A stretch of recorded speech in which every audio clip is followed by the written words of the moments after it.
Mafia boss saw Waitress defend his daughter from manager. What he did next stunned everyone. The Friday lunch rush hit the Starling Room like a rogue wave. By 12 o'clock, the upscale seafood restaurant, a jewel of Harbor City's glittering coastline, was a cacophony of clinking silver, sharp laughter, and the high-pitched shriek of the espresso machine. Every table was full. Marin Vale, navigating the floor with a heavy tray balanced on one shoulder, felt the familiar pressure settle in. This was not the life-or-death pressure of the ER, her former life, but a frantic, financial pressure that left a different kind of ache at the end of the day. Her eyes, trained by years of triage, scanned her section with relentless precision. Table 4 needed water. Table 6 was ready to order dessert. Table 9, a solo diner, was crumbling a bread roll into a pile of anxious crumbs. This was the girl, Piper Rourke, 10 years old, small for her age, with a cascade of messy braids half tumbled from their ties. A large purple backpack, adorned with a faded astronaut patch, was propped on the velvet bench seat beside her. She'd been seated for 15 minutes, speaking only in whispers, her eyes fixed on the heavy linen napkin in her lap. Marin approached softly, the way she used to approach frightened patients. "Hi there," she said, her voice low and warm. She placed a glass of water with no ice and a colorful children's menu on the polished dark wood. "My name is Marin. Can I get you started with anything else while you wait?"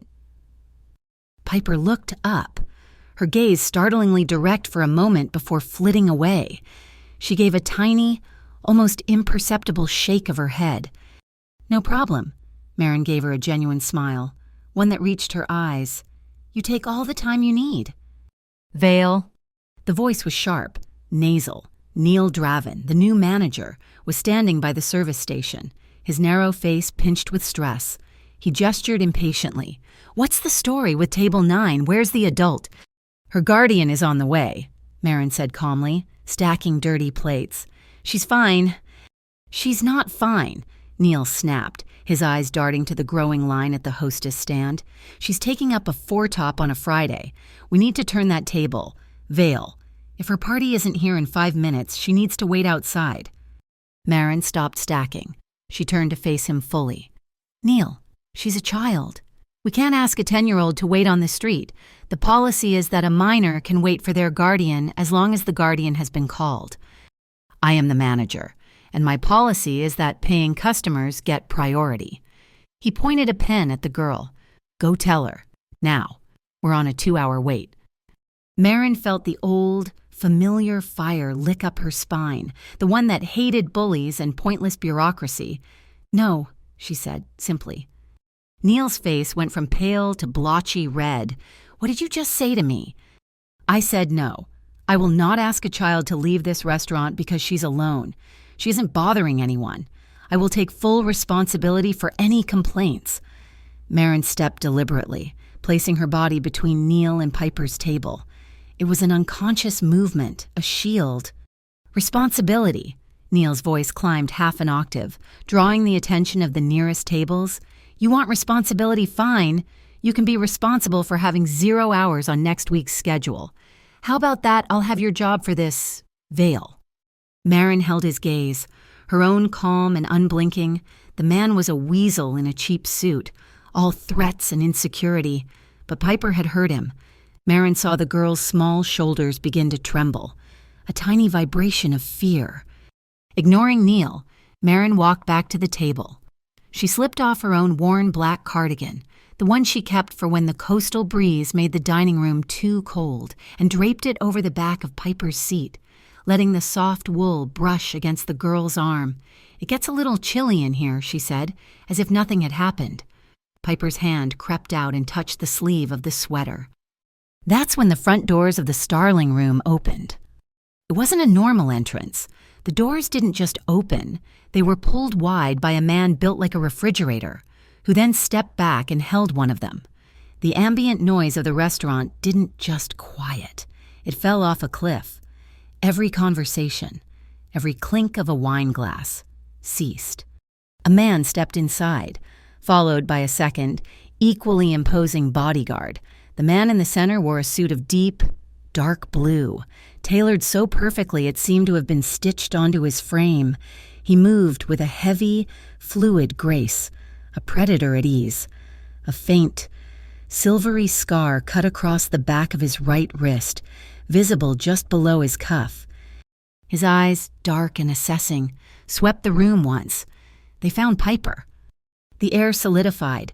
Marin watched, frozen, as Piper, instead of running to the man, flinched. The girl didn't stand. She didn't call out, "Daddy!" She pressed herself backward into the booth, her small hand grabbing the sleeve of Marin's cardigan, and her eyes darted to Marin, as if for protection. The man, Rocco DeRosa, did not move toward his daughter. His gaze shifted, first to Neil, who was still standing, mouth agape, by the service station, and then to Marin, who stood like a statue by the table. Rocco DeRosa, head of the Rook Syndicate, a man whose name was whispered in relation to every dock, every union, and every shadow in Harbor City, took 2 silent steps forward. The air crackled around him. He looked at Neil Draven. His voice was not loud. It was a low, gravelly rumble that filled the entire silent room. "You," he said, "the manager, you will apologize to my daughter for making her feel unwelcome. And then you will apologize to this waitress for threatening her job." Neil was visibly shaking. "Mr. DeRosa, I didn't know. I was just... Apologize." It was not a request. Neil stumbled forward, wiping his damp palms on his trousers. Miss Rourke, I am so sorry. A misunderstanding." He turned to Marin, his eyes filled with a new, terrified kind of hatred. "Marin, I apologize. I was out of line." "Good." Rocco looked at Marin, his expression unreadable. Then he looked at Piper, and a flicker of something pained crossed his features before the mask was back. He reached into his breast pocket and produced not a wallet, but a single, featureless black card. He tossed it onto the hostess stand. "My associate," he nodded to the guard by the door, "will handle the bill." He paused, then clarified, his voice carrying to every corner, "The bill for the entire restaurant. Everyone's lunch is on me." A stunned murmur rippled through the diners. Rocco's dark eyes found Marin's again. "You," he said, his voice softer now, but no less intense. "You taught my daughter something today that all my money cannot." He then turned his gaze back to the cowering Neil Draven. The finality in his tone was absolute. "As of this moment, the Starling Room is no longer under the protection of my organization.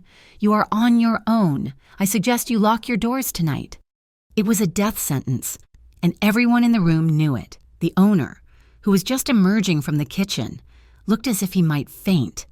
Rocco DeRosa looked back at Marin, the cowering manager and the silent room already forgotten. "My daughter is safe because of you. My associate will wait while you finish your shift. Then you will come with me.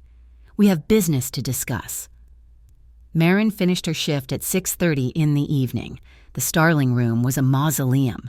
The last of the stunned staff had scurried away, and Neil Draven had vanished entirely, his office door locked. When she pushed through the heavy glass doors onto the sidewalk, the coastal fog had already rolled in, swallowing the streetlights and blurring the edges of Harbor City. The air was cold and damp. The black sedan was parked 20 feet down, its engine a low, imperceptible hum. Kenzo Hale, the driver, stood by the rear passenger door. Marin could see the small silhouette of Piper Rourke in the back seat, her face turned toward the window. But Rocco DeRosa was not in the car. He was leaning against the cold brickwork of the alley, a shadow detached from the others, waiting. He pushed off the wall as she approached, his movement fluid. "Miss Vale." "Mr. DeRosa." He nodded toward the open car door. "We will see you home." Marin pulled her thin jacket tighter. "I prefer to walk. Thank you. It clears my head." Rocco studied her for a long moment, his gaze unblinking in the hazy amber light. He seemed to respect the boundary. "Kenzo," he said, his voice sharp. "Take Piper home. Greywater Bluff. Use the coast route and stay in contact." The bodyguard nodded once, a sharp, military gesture. "Sir." He slipped silently into the driver's seat. Marin watched the sedan pull away from the curb, its red taillights bleeding into the fog until they were gone. She was alone on a dark street with the most dangerous man in the city. Rocco did not move closer. "My associate, Kenzo," he began, his voice dropping into that low, gravelly register that commanded attention. "He reported to me this afternoon. After the incident, Piper, she wouldn't speak to me, but she whispered to you at the table." "She asked if the kitchen made macaroni and cheese," Marin said softly. A muscle in Rocco's jaw tightened. "She hasn't spoken," he said, "not a word above a whisper, for 381 days, not since the accident." The foghorn wailed in the distance, a lonely, mechanical sound.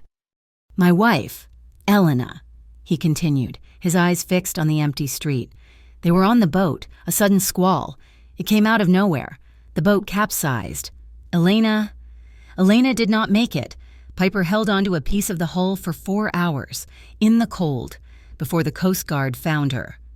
Marin felt the air leave her lungs. The nurse in her visualized the trauma, the hypothermia, the profound shock. "She has selective mutism. Doctors, therapists, a dozen of them. She whispers, sometimes, but only to me, or to Kenzo. But she spoke to you, because you stood up for her." He finally turned to face her fully. "The business offer I mentioned, it is real. I am restructuring my entire organization. I run a charitable foundation, the Harbor Table. It's a series of soup kitchens on the docks. Right now, they are funded. Privately. I want to make them legitimate." Marin met his gaze. "You mean you want to launder your money?" The words hung in the cold air. Rocco did not flinch, nor did he deny it. "I want to change my money," he corrected her. "There is a difference. I need a community coordinator, someone who actually understands logistics and people, someone the public will trust, someone who isn't afraid." "I'm a waitress," she stated. "I used to be a nurse." "You used to be a charge nurse," he countered, the information rolling off his tongue easily. "You managed ER supply chains, budgets, and staff schedules during a citywide crisis.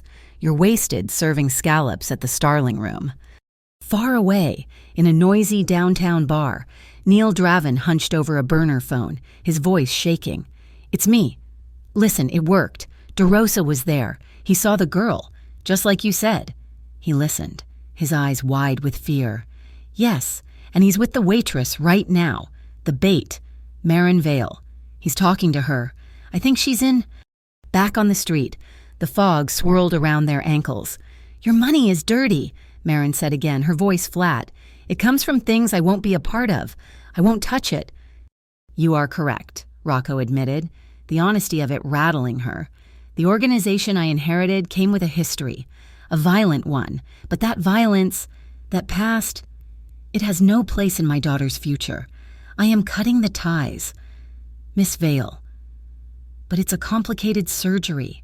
I need a clean operation, run by a clean person, to build the new foundation." "I don't absolve anyone, Mr. DeRosa," Marin said, her voice hard. "I'm not your confessor. I just feed hungry people and I protect kids. That is my only line." "It's the only line that matters." He pulled a thin, leather-bound folder from inside his tailored suit jacket. "This is the proposal, the current financials for the kitchens, the locations, the problems." He held it out to her.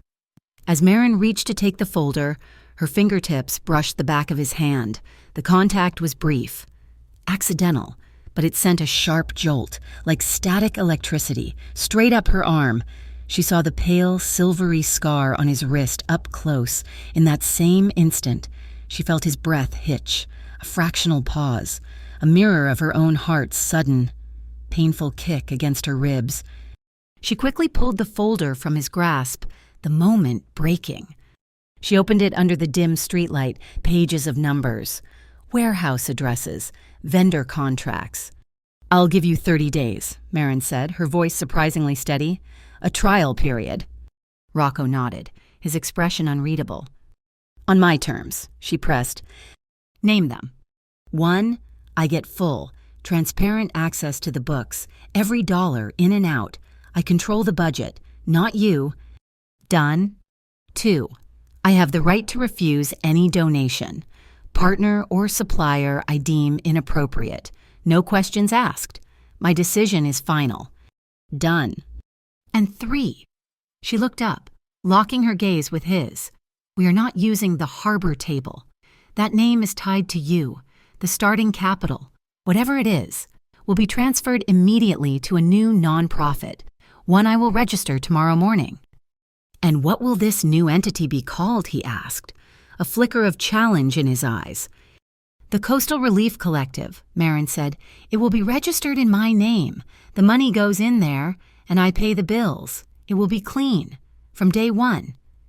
Rocco DeRosa was silent for a long, heavy moment. He was a man who yielded nothing. She was asking him to yield everything, to hand the keys to a waitress he met 2 hours ago. Finally, he inclined his head. "Clean." He turned to walk away, his large frame disappearing into the fog. He stopped after 2 steps and looked back over his shoulder. Miss Vale. "Mr. DeRosa." "Thank you." The words sounded rough, as if they were physically difficult to say. As he turned and vanished into the night, the hazy streetlight caught the faint, dull gleam of a plain gold wedding band on his left hand, a silent, cold circle of memory. Marin stood alone on the pavement, clutching a folder that held a dangerous man's future. The Coastal Relief Collective opened its first test kitchen in a borrowed space at the Pier 17 Annex.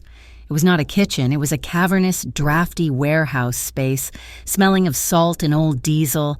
Marin, with a seed fund of $50,000 and full autonomy, did not hire a corporate catering company.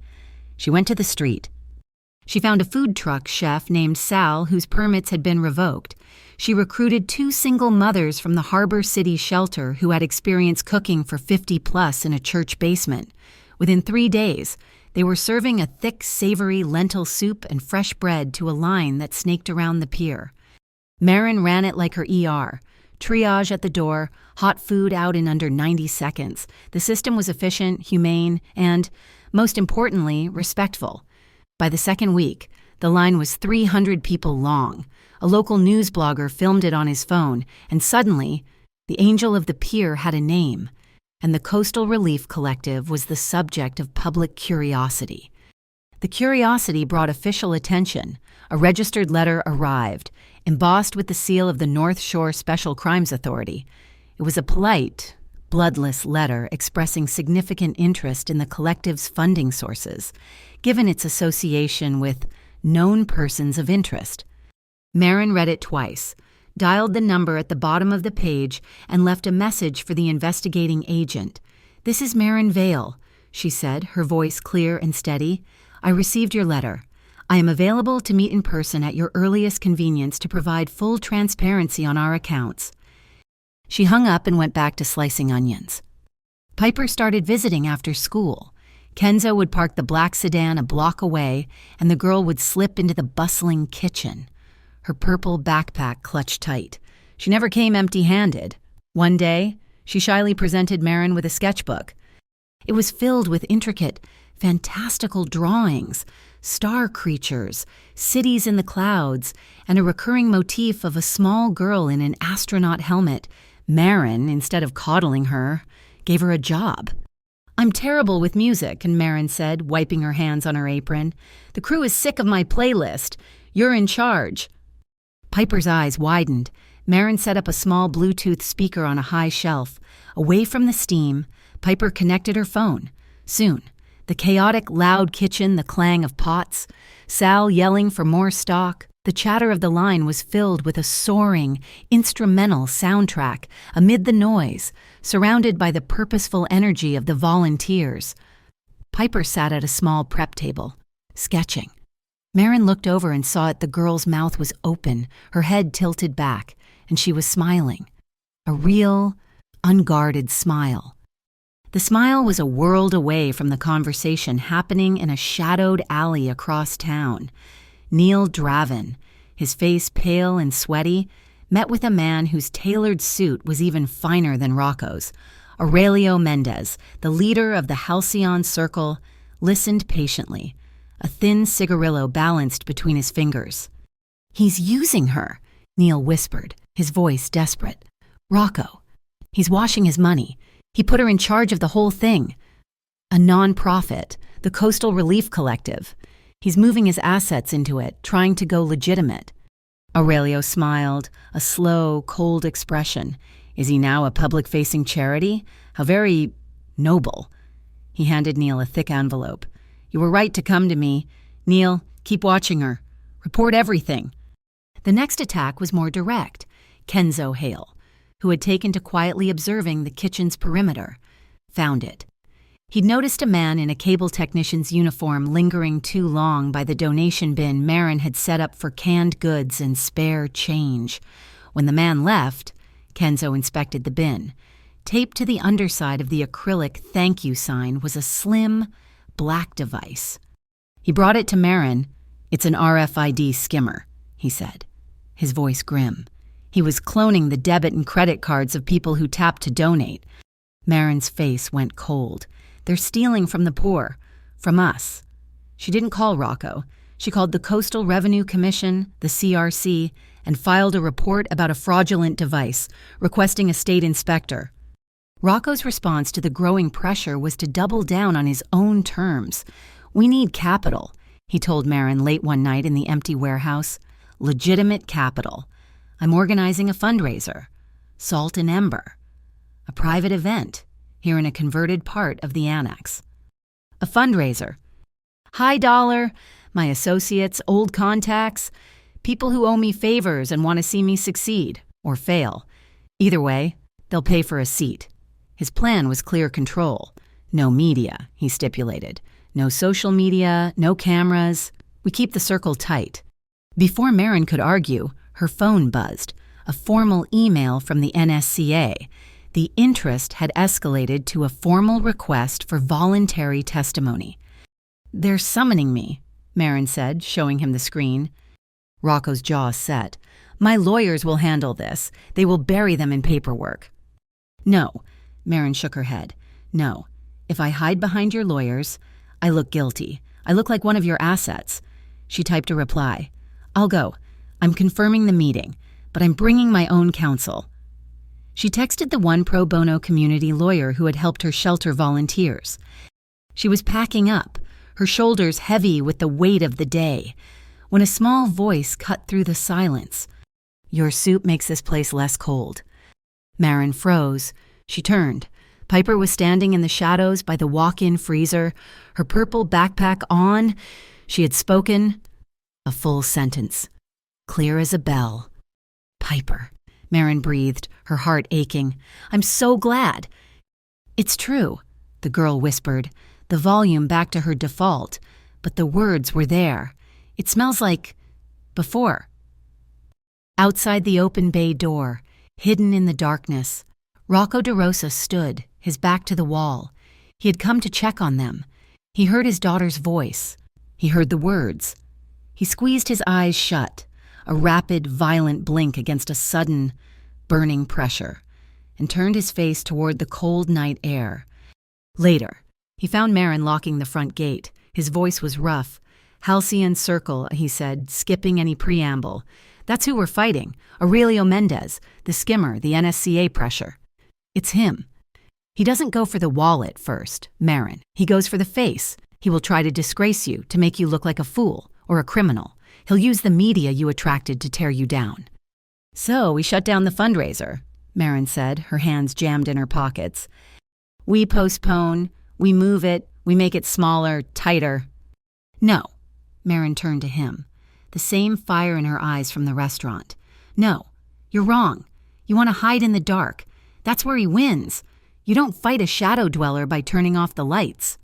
"What are you suggesting?" Rocco asked, his patience thinning. "I'm suggesting we change the game," she said, her voice ringing with sudden conviction. "We don't make it a private, secret party for your rich friends. We do the opposite. We make Salt and Ember an open-door community festival. We invite the entire pier.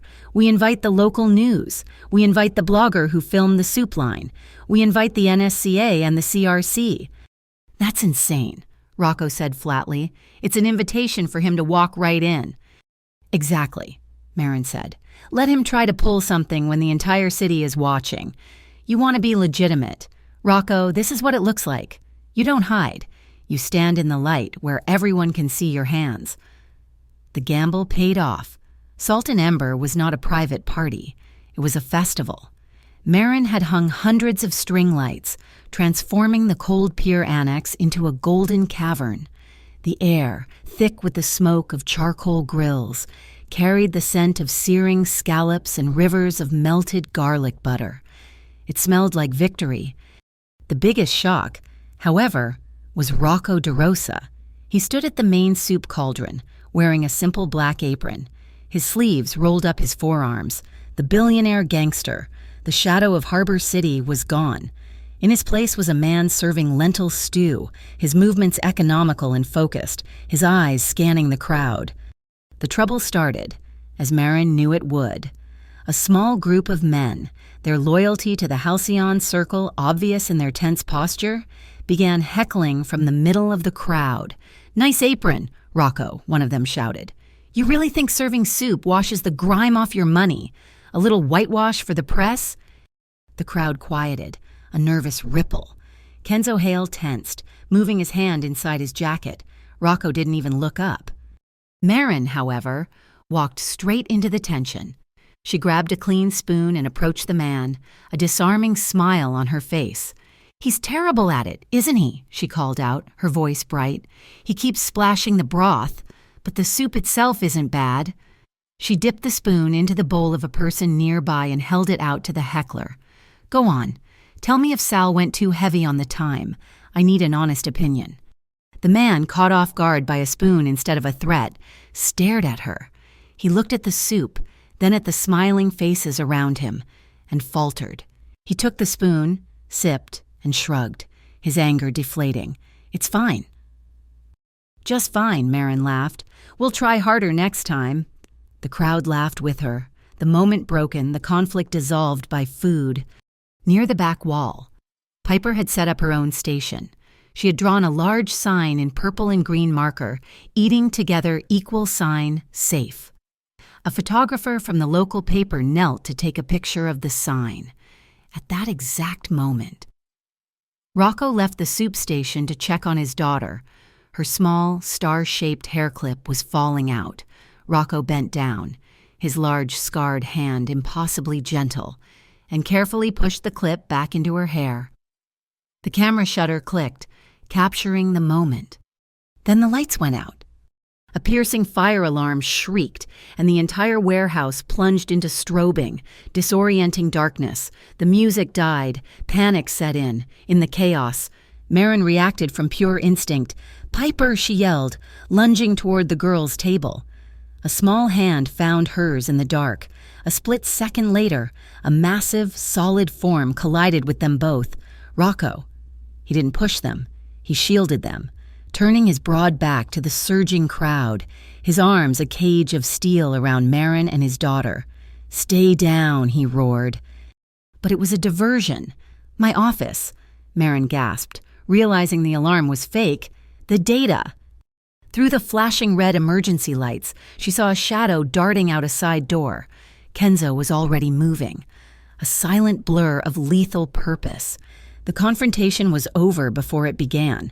A dull thud, a grunt, and silence. A minute later, Kenzo reappeared, not even breathing hard, holding a silver briefcase. "The accounting drive," he said, handing it to Marin.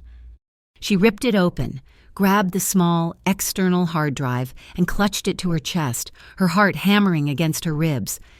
Just as the backup generator coughed and sputtered to life, the sky tore open. The threatened storm arrived in a solid sheet of water, hammering the tin roof with a sound like applause. "The generator!" Rocco yelled over the deluge, watching the lights flicker. "It's on the roof. If it shorts, we lose everything." He grabbed Marin's arm. "Come with me, Kenzo. Lock this place down." Get everyone calm." He pulled her toward a metal ladder. The wind on the roof was a physical blow, driving the rain sideways. The generator was sputtering. "The fuel line," Marin screamed, pointing. Rocco fought the wind to get to it, the rain instantly plastering his shirt to his chest. He wrestled with the coupling, his hands slipping. Marin held her phone's light on his hands, her own hair a soaking rope whipping her face. He forced the connection shut. The engine roared to a steady, powerful hum. They stood there for a beat, stranded in the storm, the city lights below them a blurry, impressionist painting. The noise of the rain was a solid wall enclosing them. He turned to her, his dark hair slicked to his head, his eyes unreadable. "You were shaking," he said, his voice a low rumble beneath the storm. "I'm cold," she lied. "You were terrified," he countered, stepping closer, "but you never let go of the drive." "It's the proof," she said, her voice thin. "It's the collective. It's clean." The wind gusted, throwing her off balance. He caught her, his hands on her arms. He didn't let go. He tucked a strand of wet hair behind her ear, his rough fingers lingering on her skin. "Marin." Her breath hitched. She looked up at him, at this impossible man, and saw the exhaustion, the fight, and something else, a deep, aching hunger that matched her own. He leaned in, his movements slow, deliberate. It was a question, asked in the language of proximity. His eyes searched hers, giving her every chance to turn away. She couldn't. His lips touched hers.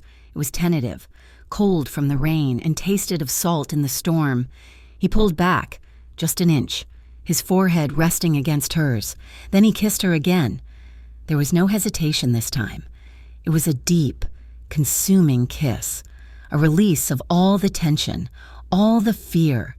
It was slow and sure, a question and an answer all at once. He led her back downstairs, not to the noisy hall, but to the small, quiet prep kitchen, warm from the ovens. The rain drummed on the roof, a distant, soothing rhythm. He didn't release her, but turned her to face him, his hands cupping her jaw, his thumbs brushing the rainwater from her cheeks. "Are you okay?" he whispered. She could only nod, her throat tight. "Tell me to stop," he breathed, his gaze locked on hers. "If you want me to stop, Marin, I stop. Right now." "Don't," she whispered. The kiss that followed was different. It was warm and desperate and slow. It was a promise. His arms went around her waist, pulling her flush against the solid warmth of his body. She felt a tremor run through him as she wrapped her arms around his neck, her fingers tangling in his damp hair. It was not a kiss of passion, but of profound relief. The camera of the moment would only capture the acceptable truths, the sharp intake of her breath, the way his arms tightened, holding her as if she were the only solid thing in the world, the slight tremble of her shoulders as she sagged against him. It was the scent of rain and warm kitchens. It was the sweet, undeniable taste of trust. When they finally broke apart, they just held each other, his face buried in her hair. Later, they found themselves sitting on the floor, their backs against the cold steel of an industrial refrigerator, sharing a cold croissant they'd found. A small, shared laugh escaped them. "We have to promise," Marin said quietly, staring at the floor. "No more lies, not in this kitchen, not about the money, not about anything." Rocco was silent for a long time. He looked at the gold band on his left hand. "No lies," he agreed, his voice rough. He took a deep breath. "Aurelio is pushing this hard because I'm getting out. I've started the process. I want the Rook Syndicate dissolved, every illegal contract, every dark account, gone. I gave myself a deadline, 90 days. It was the biggest confession of his life." Marin looked at him, at the truth in his eyes. "Don't make a 90-day declaration, Rocco," she said softly. "What do you mean?" "Don't promise me the future," she said, meeting his gaze. Prove it every day, starting tomorrow." The data on the recovered hard drive was a roadmap to Aurelio's operation. Kenzo Hale, hunched over a laptop in Marin's tiny office, pointed to the screen. His voice was low, stripped of all emotion. "It's not just the donation skimmer. Marin, that was sloppy. Designed to be found. This is the real machine." He traced a complex web of digital transactions. Aurelio's running a fleet of mobile cryptocurrency ATMs. They move them around the port, targeting transient workers and new immigrants. Cash goes in. It's tumbled through 24 anonymous wallets. But the destination is always the same. He clicked, and a list of corporate names appeared. Fake charities, Harbor City Children's Fund, Dock Workers Relief, the Seamen's Safety Net. They all have websites. They all look legitimate, but they're digital ghosts, shells to receive laundered cash.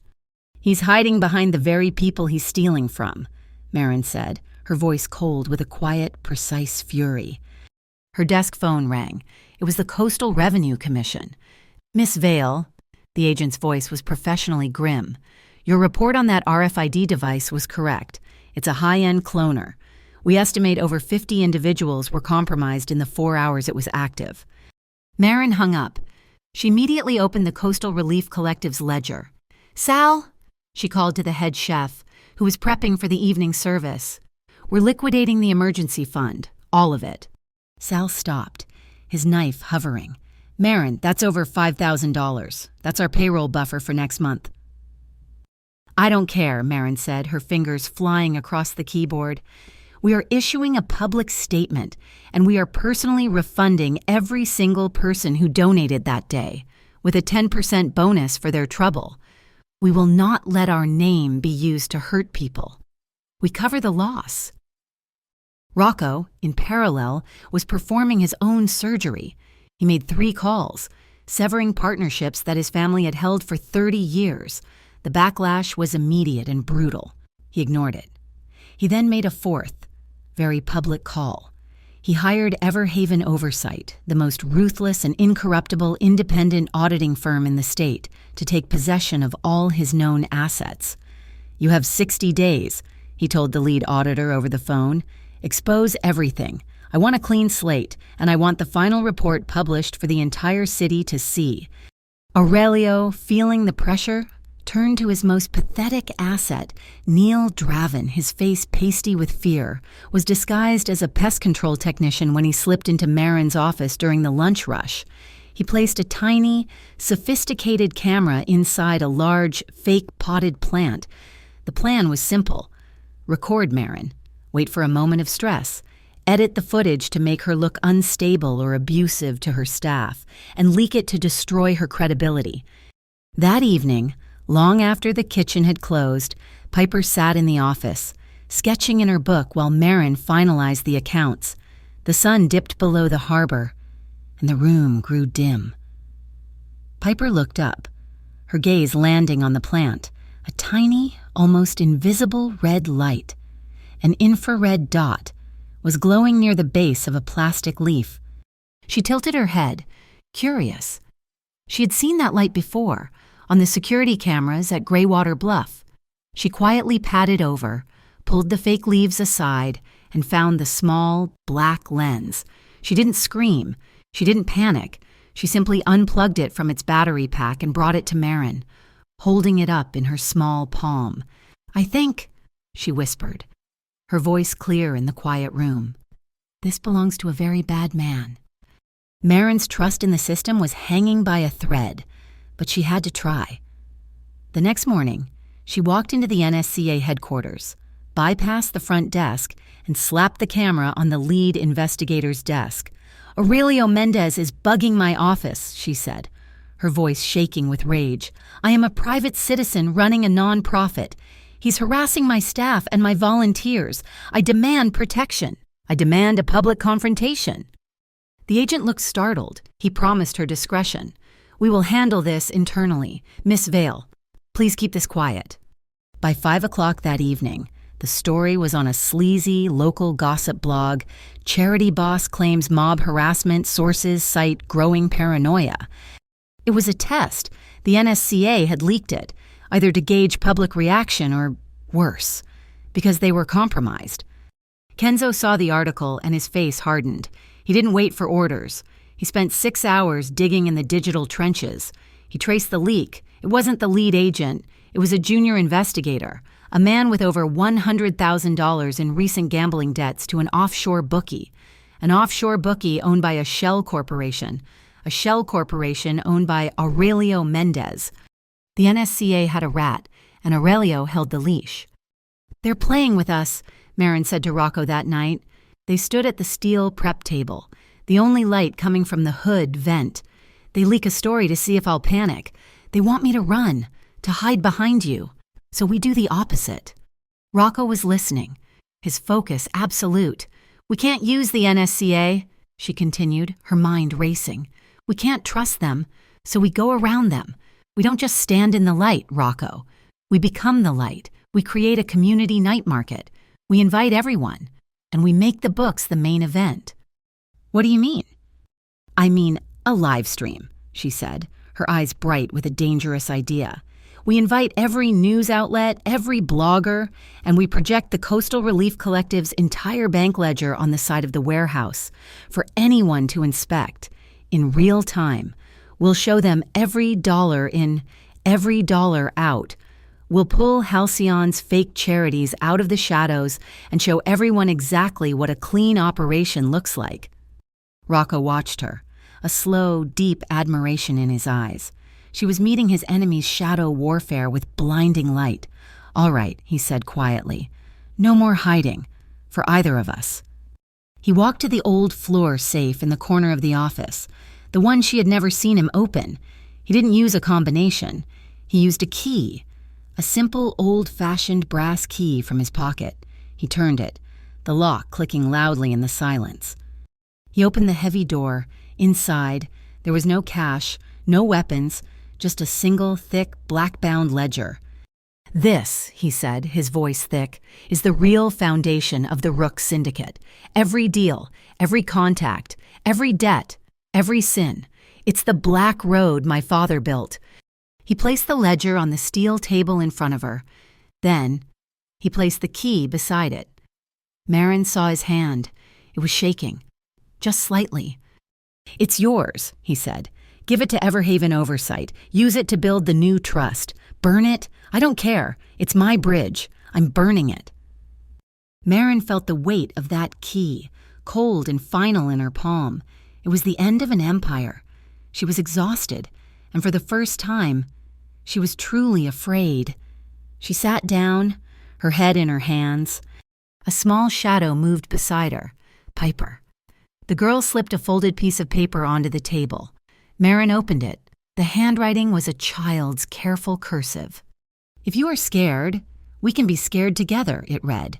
"If you are brave, we can be brave together." Marin looked up, her vision blurring. Piper was watching her, her small face serious. Marin reached out and touched her forehead to the child's. "Together, brave," Marin whispered. Piper nodded, her eyes clear. "Together, brave."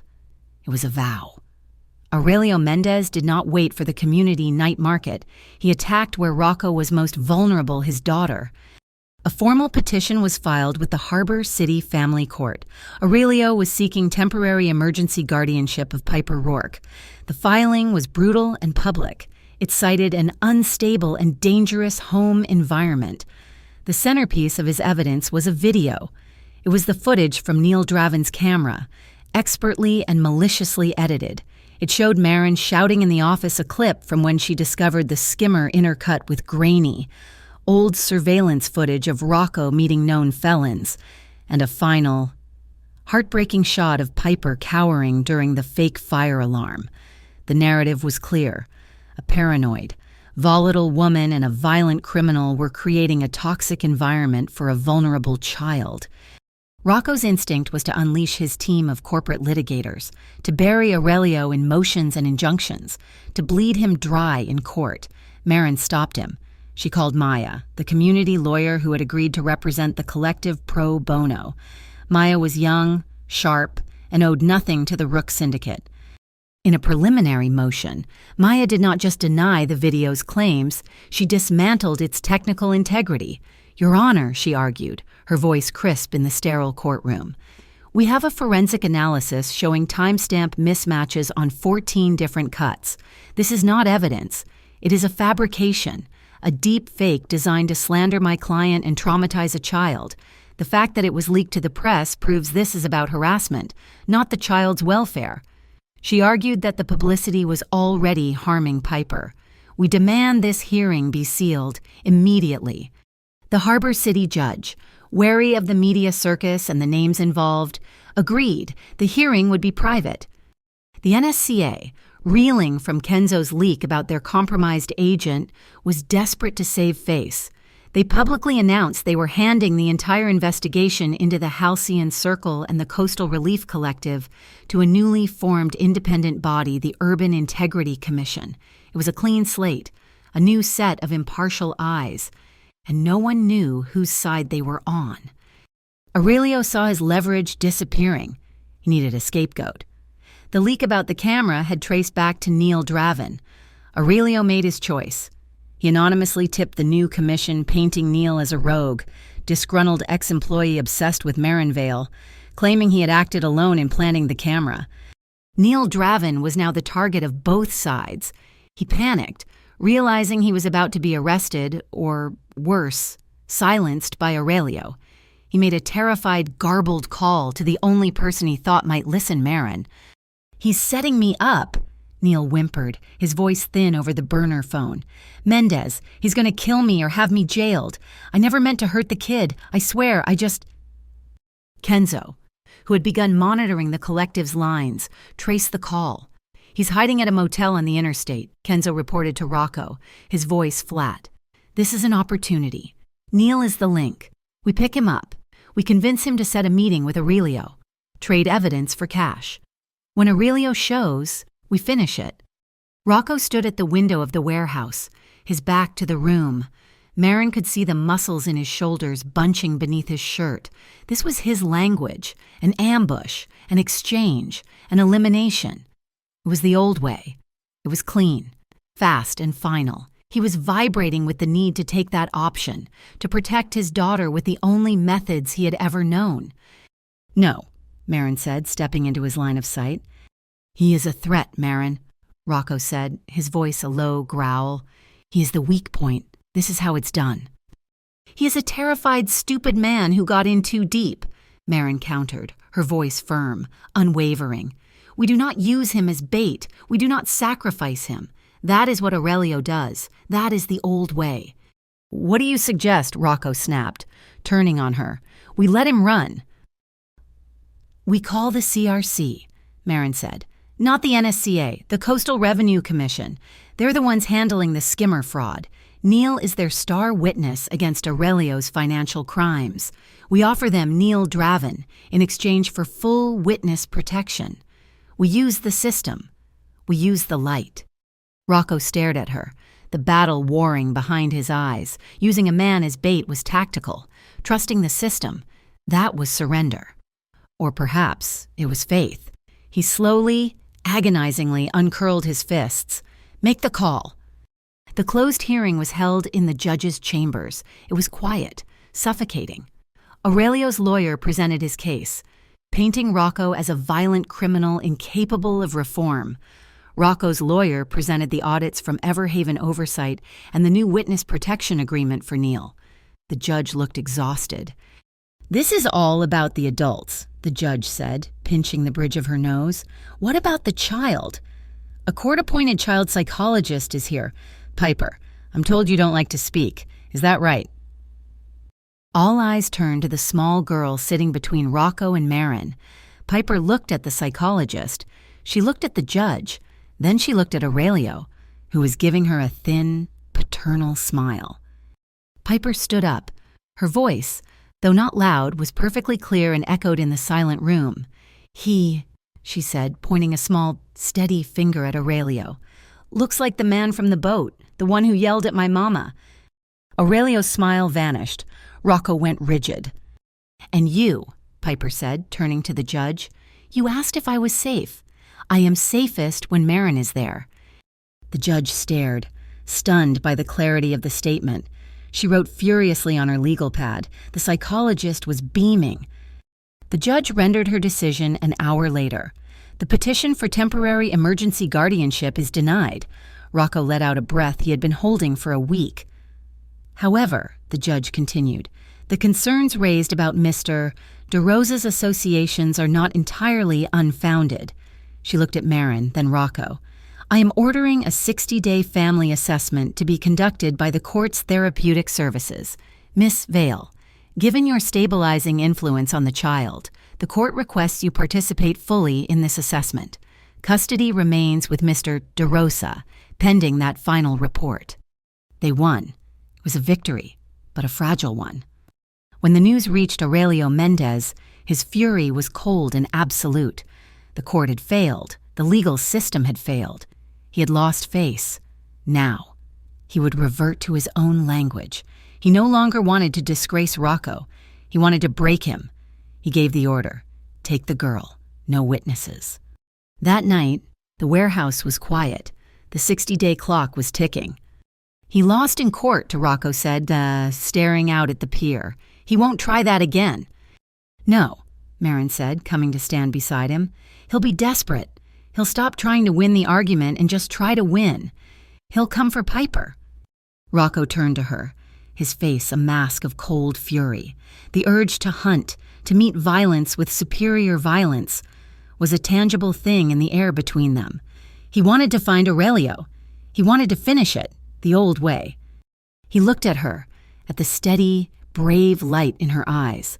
I will not, he said, the words costing him. I will not go back. I won't use the old ways to protect my future. Marin put her hand on his arm, the first to initiate contact. We won't have to, she said. We have the night market. We have the ledger. We will win with the light. The community night market opened to the sound of a live acoustic guitar and the smell of grilling fish. It was packed. Marin, however, was not working a food station. She stood at what she called the transparency hub, a simple folding table set with a laptop and a large monitor. A hand-painted sign by Piper hung from the front, see where every dollar goes, scan me. And they were the people of Harbor City dock workers, nurses on their break, families. Even a few curious local cops were holding their phones up to the QR code on their screens. The Coastal Relief Collective's live bank ledger appeared. They were matching their $5 and $10 donation receipts to the line items, their expressions shifting from curiosity to surprise, and then to a slow, dawning respect. It was real. The local blogger's live stream, pointed at the monitor and the growing crowd, was climbing. It passed 10,000 live viewers. The entire city was watching. Rocco DeRosa moved through the crowd, and he was not the man they expected. He wore jeans and a dark wool sweater, his sleeves pushed up. He wasn't flanked by guards. He was carrying Piper on his hip, her arms locked securely around his neck, her head resting on his shoulder. He stopped to listen, truly listen, as an elderly woman complained about the poor lighting on her street. He wasn't a Don. He was a delegate, a father. Then, the lights over the entire eastern section of the pier Sector B snapped off, plunging the food stations and the main stage into blackness. A collective gasp rippled through the crowd, the first tremor of panic. But the silence was immediately filled by the heavy, rhythmic thunk, thunk, thunk of the backup generator kicking in. Kenzo Hale, his face illuminated by a control panel, didn't just turn the lights back on. He hit a second switch. The high-powered projector aimed at the vast blank wall of the warehouse, which had been showing the ledger, flickered.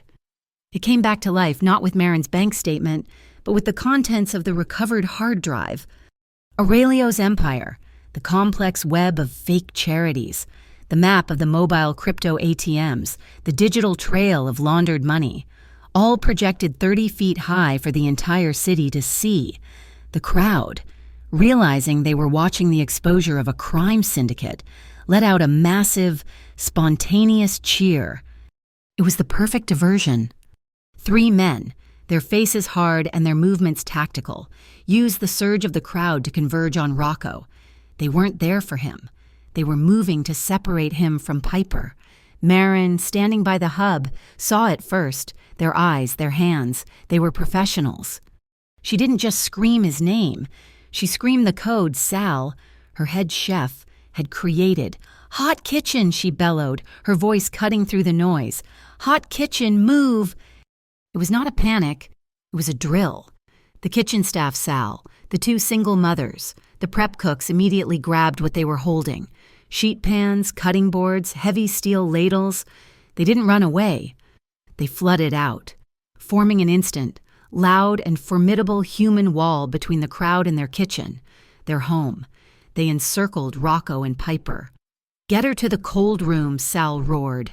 Marin grabbed Piper's hand and pulled her through the chaos, shoving her into the heavy, safe steel of the walk-in freezer and locking the door from the outside.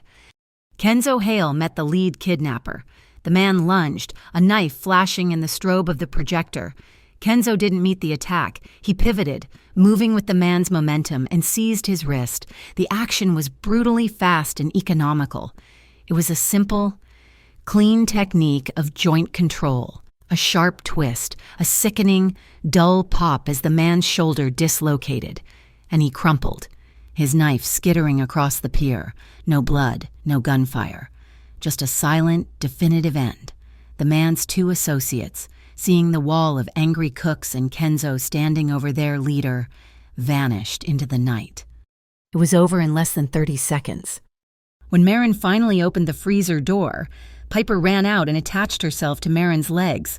Marin stood by the sinks, her whole body shaking. It was the adrenaline crash, the deep, uncontrollable tremor she remembered from her worst nights in the ER.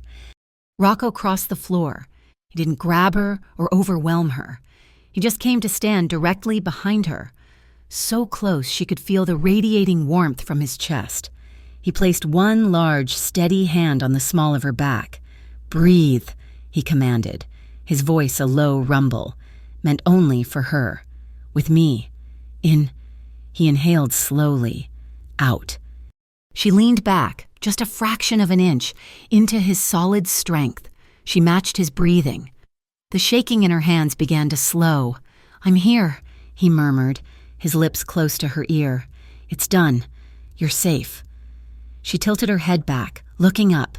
Their eyes met, and in the chaos, they found their center. Hours later, the pier was silent. The police had come and gone. The kitchen was a disaster zone. Rocco and Marin stayed, an unspoken need driving them to restore order. They stood at the deep steel sinks, hot water steaming in the cold air, washing pots and pans in a shared, quiet rhythm. Their hands brushed in the soapy water. He stilled, taking the heavy pot from her grip and setting it aside. He took her wet hands in his. "You're freezing," he said. "I'm okay," she whispered, her voice hoarse.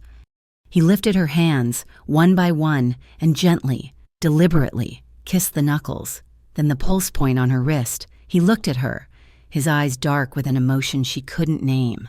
It was the same question he had asked on the roof in the rain. She gave him the same answer, stepping into his space. The kiss was long and quiet, tasting of soap and exhaustion and the metallic tang of relief.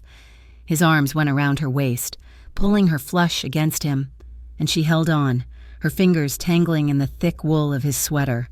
Her old, worn jacket, draped over a stool, slipped to the floor as he deepened the kiss, pressing her back against the comforting solidity of the steel sink. It was not a kiss of frantic passion, but of profound recognition. It was a claiming. They found an old wool blanket Sal kept in the office and sat on the floor, their backs against the cabinets, their legs tangled together. She traced the pale, silvery scar on his wrist. "You never told me about this one." "A mistake," he said quietly, "from a long time ago, before I knew what was worth fighting for." He was silent for a moment. "I met Elena, my wife, on a day like this. The sea was angry. I was an angry man. She was the first person I'd ever met who wasn't afraid of me." Marin leaned her head on his shoulder. "My last shift at the hospital," she said, her voice barely a whisper. "We lost a 7-year-old, a hit and run. We did everything right, every step, and he died. I went into the linen closet, and I just couldn't come back out. I quit the next day. They sat with their shared histories, two people who had built their lives around saving others. We're not very good at saving ourselves, he murmured, the realization landing heavily. A small, hesitant knock broke the silence. The walk-in door, which Marin hadn't fully latched, creaked open. Piper stood there, clutching her astronaut pillow, her small face crumpled with sleep and fear. I had a bad dream, she whispered. The fragile adult moment vanished, replaced instantly by something stronger. Neither Marin nor Rocco sighed. They didn't hesitate. They just moved. Rocco held out his arm. Come here, little sparrow. Piper launched herself into his arms, burying her face in his neck. Marin stood up, her joints aching. Bad dreams require hot cocoa, she said, her voice soft but firm. It's the law. Rocco held his daughter. Marin stirred milk in a small pot on the stove, and in the quiet of the destroyed kitchen, a family was formed. Later, as Marin was locking the main gate, she pulled out her phone. Her mind was clear. Aurelio's attack was desperate and public. He had failed. His next move would not be. He would wait until no one was watching. She sent a text to Kenzo. He'll try again. Not on a clear night. He'll use the cover of the storm. The weather warning came at 4 p.m.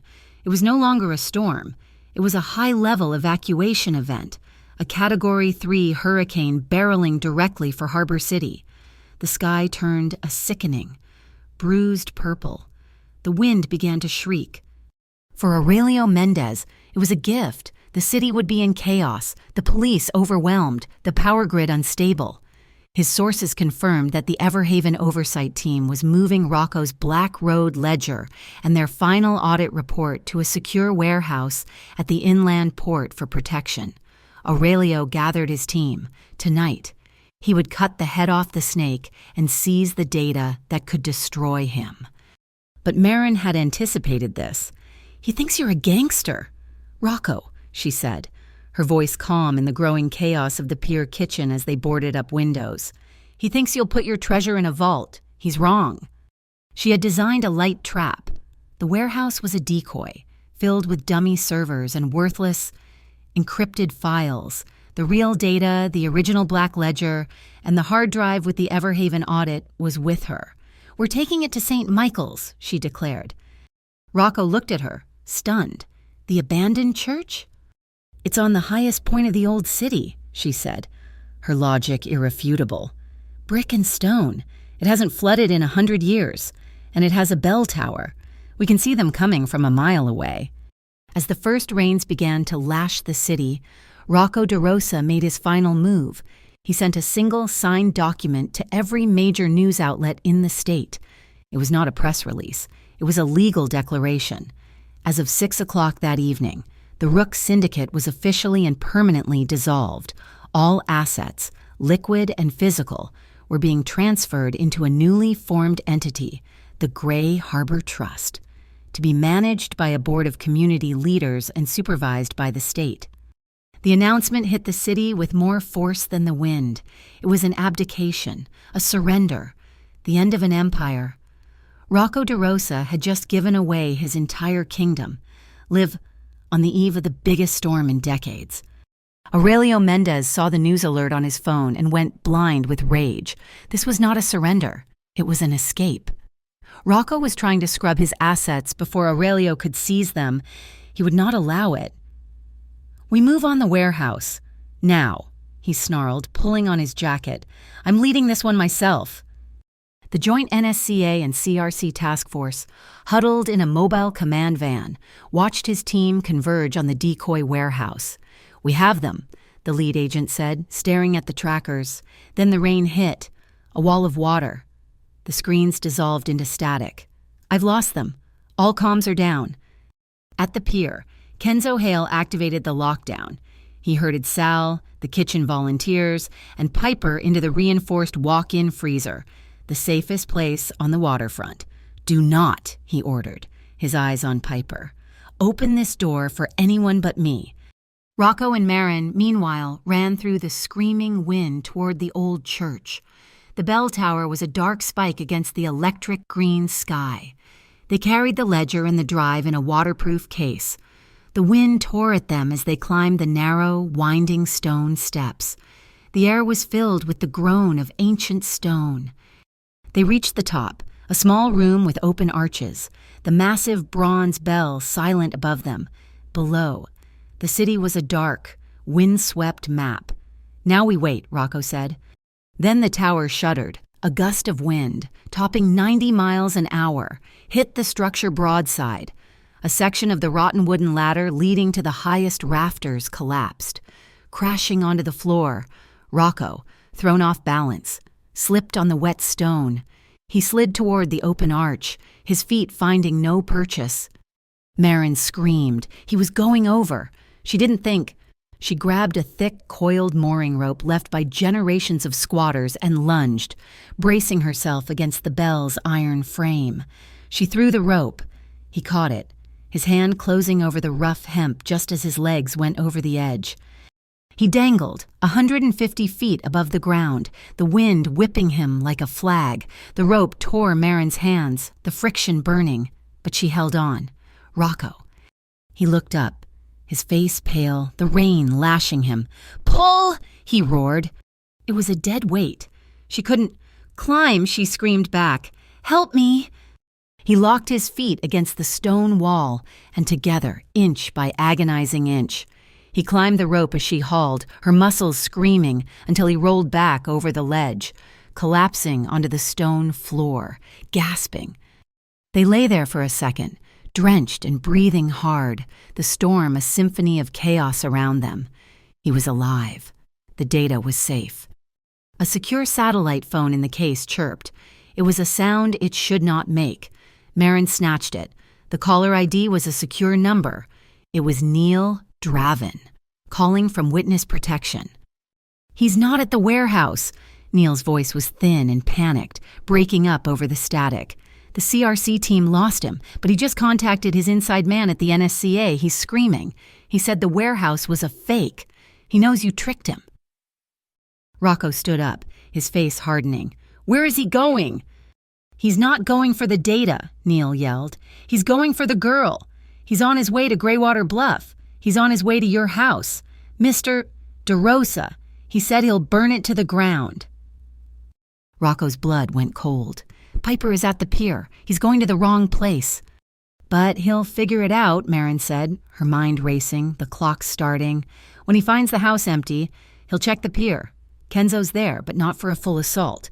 We have 20 minutes, tops." Rocco's eyes went dark. "I'll kill him." "No." Marin grabbed his arm, her grip desperate. "You do that, and you lose. You lose the trust. You lose the city. You lose her. We don't hide, and we don't hunt. We stand in the light. We change the game. Right now." "What game, Marin? This is it. Nah, yeah." "We move Piper," she said, her voice sharp and clear over the wind. "We take her out of the freezer. We take her out of the shadows. We take her to the one place in this city that means something, the one place this all started." Rocco stared at her, the impossible, brilliant logic of it hitting him. "The restaurant." "The Starling Room," she confirmed, her eyes blazing. "We're going to use his own weapon against him. We're going to turn his attack into a confession." Rocco grabbed the case. "We end it where it began." They half ran, half fell down the stone steps and burst out into the storm. The street was a river. They piled into Rocco's armored car, the engine roaring to life. Rocco floored it, the wipers useless against the solid wall of water that lashed the windshield like a whip. The 20-minute clock was ticking. The Starling Room was a ship trapped in the belly of the hurricane. The power grid had failed hours ago, plunging the dining room into a terrifying, howling darkness.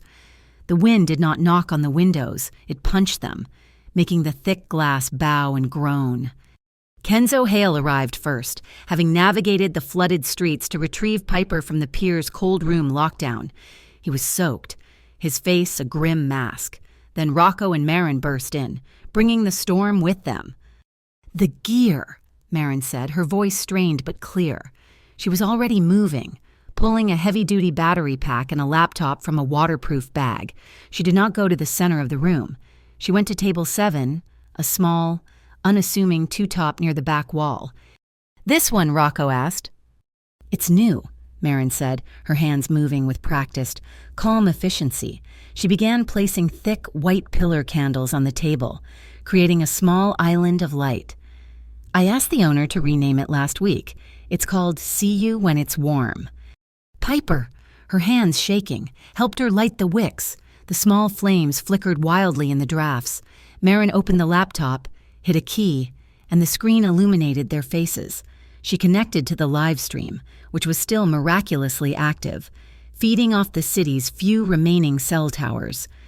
The blogger's feed, which had been showing a static standby image, suddenly lit up.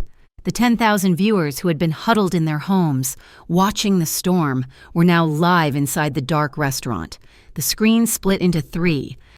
The first feed was Marin, her face half in shadow, her eyes burning with intensity.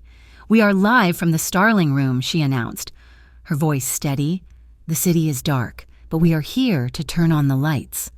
She held up the thick, black-bound ledger. "This is the Black Road, the complete history of the Rook Syndicate. At this moment, I am uploading the entire unredacted file, along with the Everhaven audit, to the public servers of the Gray Harbor Trust." The second screen flashed to life, showing the tired face of the lead auditor from Everhaven Oversight. "We confirm," the auditor said, his voice tinny. "We are receiving the data. It is authentic. The dissolution is filed. The assets are now in the hands of the public trust." The third screen was a wider shot, showing the candlelit table. And on that screen, Rocco DeRosa did the unthinkable. He stepped into the light, his face stripped of all its shadows, and he knelt. He got down on one knee, his gaze fixed not on the camera, but on his daughter. "Piper," he said, his voice raw, the microphone picking up the tremor. "Ba, your father. I have done many and many wrong things. I built a life in the shadows, and I let those shadows hurt people. I let them hurt you." He reached out, his large, scarred hand hovering over her arm. "From now on, Piper, everything I have, everything I am, it belongs to the light. It belongs to them." He gestured at the camera, at the city. "I can't change what I did, but I am not that man anymore. You have every right to forgive me or not. That choice will always be yours. I am done hiding." Across Harbor City, in homes lit by flashlights and candles, the city watched, stunned, as its most feared man wept. The front doors of the Starling Room did not open. They exploded. A portable battering ram smashed the locks, and the doors flew inward. The storm roared into the room, a physical entity, extinguishing half the candles. Aurelio Mendez stood there, drenched, his face a mask of primal, inhuman rage. 4 of his most loyal men fanned out behind him. "The girl!" Aurelio shrieked over the wind. "Get the ledger! Get the girl! Shut that camera off!" His men lunged, but Kenzo Hale was waiting. He was standing by the polished steel door to the kitchen, his hand on a red emergency panel. He slammed his palm down with a heavy, vibrating clank. The magnetic locks on every kitchen entrance engaged, sealing the kitchen like a bank vault. 2 of Aurelio's men slammed, full force, into the unmoving steel. "What is this?" Aurelio bellowed, his eyes wild. Then, from the darkness, they came. The side doors, the staff entrances, opened. It was Sal, the head chef, his massive arms crossed, holding a cast-iron skillet. It was the 2 mothers from the shelter, their faces set. Behind them came the neighbors from the apartments above, and the homeless men Marin had fed every night. They filed into the dining room, soaked and silent, and formed a living wall, a human barrier, 3 deep, around table 7. Marin Vale stood up. She did not move behind Rocco. She stepped forward in front of him and faced Aurelio directly. The laptop was still streaming, broadcasting her voice. "You hate him," Marin said, her voice clear and carrying, "because you believe that power only comes from fear. That's all you know. You think that if you make people afraid enough, they'll give you whatever you want. She gestured to the wall of cooks and dock workers and shelter residents. But you're wrong. These people aren't afraid of us. They eat with us. Aurelio's face contorted. He was being humiliated, live in front of the entire city. He raised his pistol, not at Marin, but at the vaulted ceiling, and fired. The blast was deafening. The muzzle flash, a blinding white light, plaster rained down. In the live stream comments, the city exploded. People were typing addresses. Gunshot. He's at the Starling. Someone call 911. In the ringing silence that followed, Piper Rourke, who had been hiding behind Rocco, stood up on her chair. She held her crumpled letter. Her voice, shaking but high and clear, pierced the tension. "If you are scared," she read, her eyes locked on Aurelio. "We can be scared together if you are brave. We can be brave together." The words were still echoing when the side doors burst open again. This time, it was the CRC, blue tactical vests, weapons level. Aurelio Mendez, drop your weapon hands in the air. Aurelio spun, his face a mask of disbelief.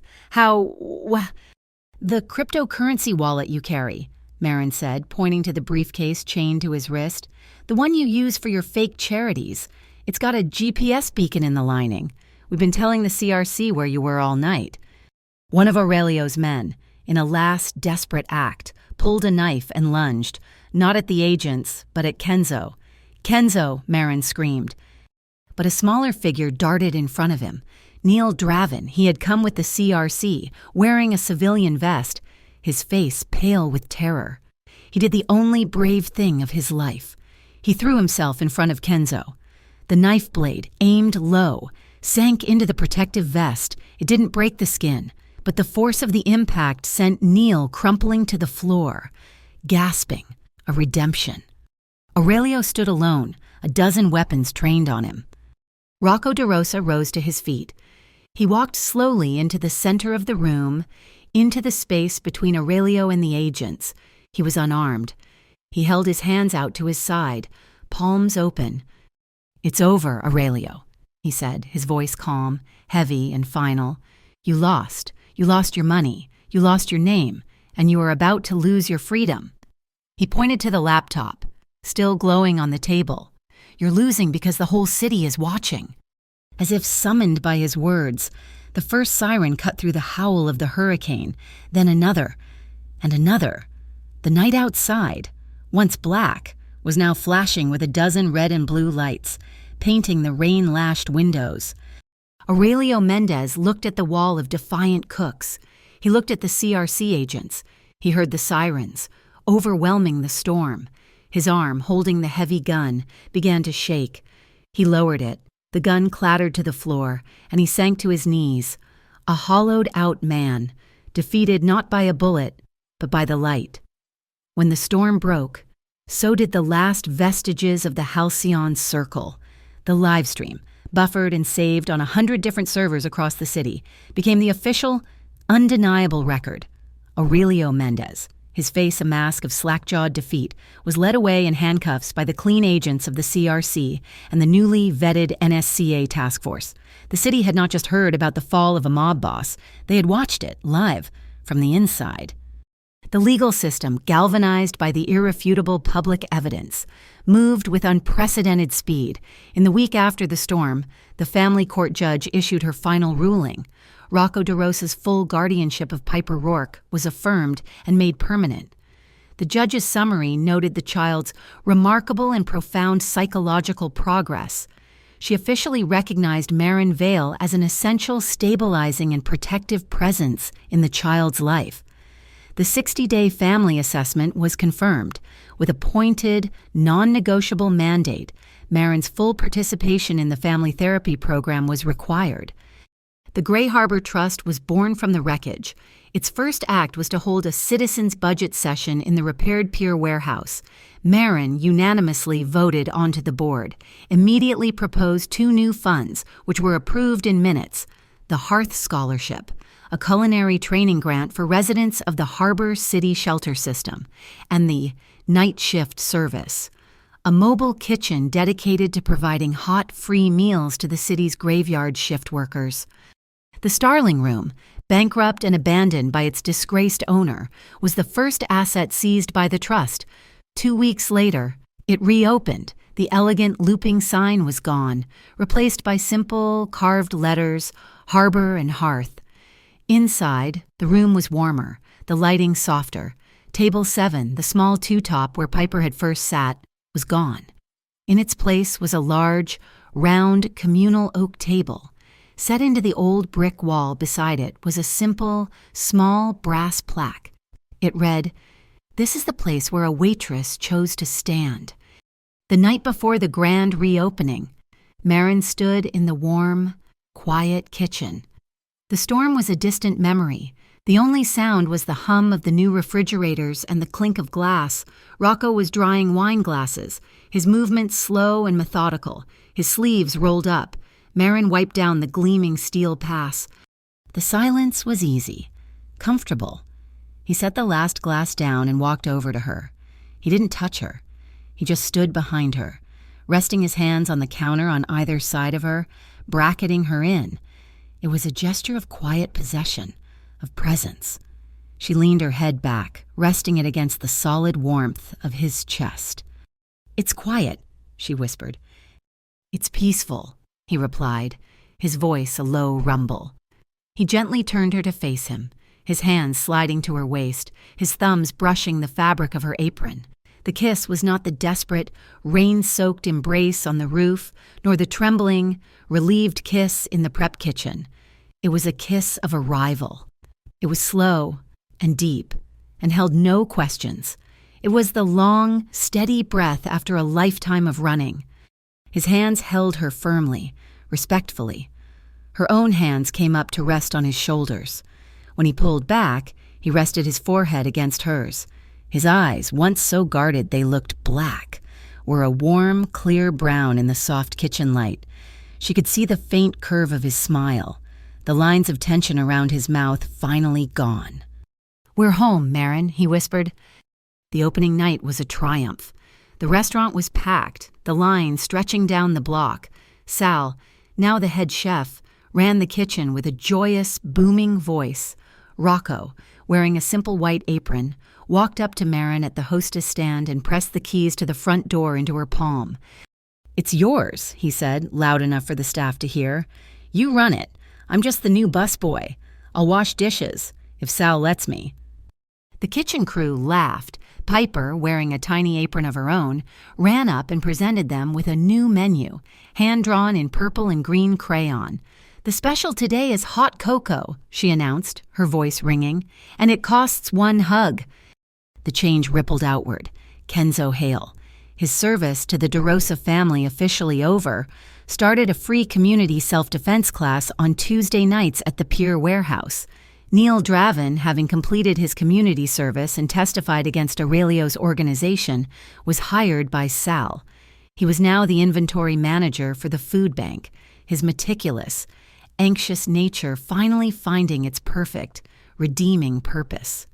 Marin received a formal invitation from the new Harbor Port Reintegration Commission. They requested she deliver the keynote address on her new, radical model, community kitchens and full financial transparency. That night, a new cold snap hit the city. The doors of Harbor and Hearth were thrown open, and the line outside was invited in. Not just to eat, but to get warm. The dining room was alive with the sound of a city healing. The image of the new family was complete. Marin stood at the massive stove, stirring a pot of chowder. Rocco moved through the tables, carrying a tray of soup bowls, and Piper, no longer hiding, walked beside him, handing out slices of fresh, warm bread. Rocco paused at the front door. He looked at the new, gleaming terminal set into the wall, the public access point for the Gray Harbor Trust. He looked across the crowded, loud, warm room at Marin. She was watching him. She knew what he had to do. This was the last knot. She nodded. Once. He took a deep, steadying breath. He inserted his own private key into the terminal and typed in a password. This was not the Black Ledger. This was not the Rook Syndicate. This was his... He hit the Enter key. On the screen and on the phones of everyone in the room, a new public file appeared. Rocco DeRosa Personal Reparations Ledger, 1998 to 2023. A collective gasp sucked the air from the room. It was a confession. A complete, itemized list of every act of intimidation, every threat, every dark deal he had personally been a part of before the dissolution. And attached to every single line item was a detailed plan for restitution, funded entirely from his remaining private accounts. He had not just given up his empire, he had just handed the state the evidence to prosecute him for building it. He turned his back on the terminal, his shoulders straight, the weight of a generation finally lifted. He looked at Marin, his face open and clear. He was smiling. It was the first smile she had ever seen on his face that held absolutely no fear. He mouthed the words to her across the room. "I chose the light." She smiled back, the steam from the soup rising around her like a soft cloud, and she whispered to herself, "And the light chose us." Thank you so much for listening to this story. We would love to hear from you. Please let us know in the comments where you are listening from, and share your thoughts on Rocco and Marin's journey.